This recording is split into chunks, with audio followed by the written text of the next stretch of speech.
Good afternoon. This is Keith Brown with Commodity Consulting in Moultrie, Georgia, with some commentary for Wednesday. It's not quite time for the close, but we're within a minute, so it's been such a sluggish day we could kind of do this.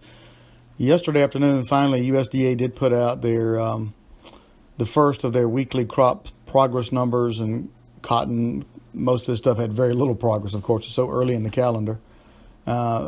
The only states mentioned for cotton were Arizona, California, and I think a smidge in Tennessee.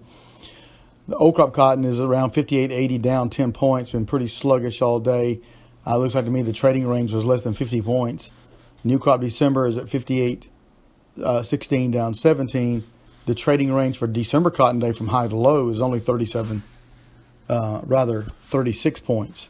So not much activity. Tomorrow we do get the weekly exports, and we'll see how those do pan out.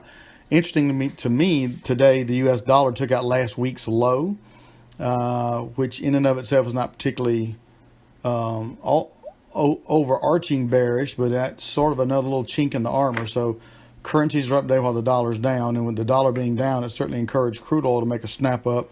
Energies are up about $1.60 or so. Corn and beans and wheat all pretty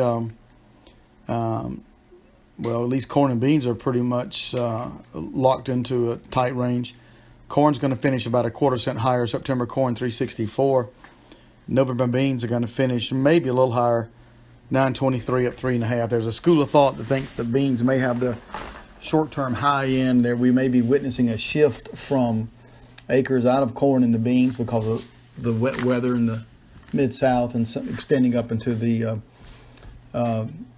Midwest in some areas. So that certainly remains to be seen. Cattle today turned around a little bit after being pummeled for so hard. They're a little higher. And like I say, tomorrow we see the exports, and we'll see if this little rally in cotton has shut off any kind of buying. The main buyers of cotton futures have been speculators as they short cover their way out of their positions after building up such a record short position.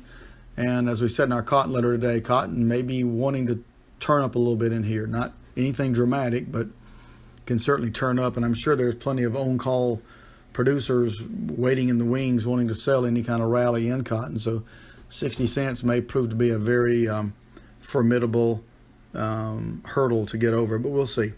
If you have any questions or comments, of course, give us a call at 1-800-910-1910. Thanks for listening.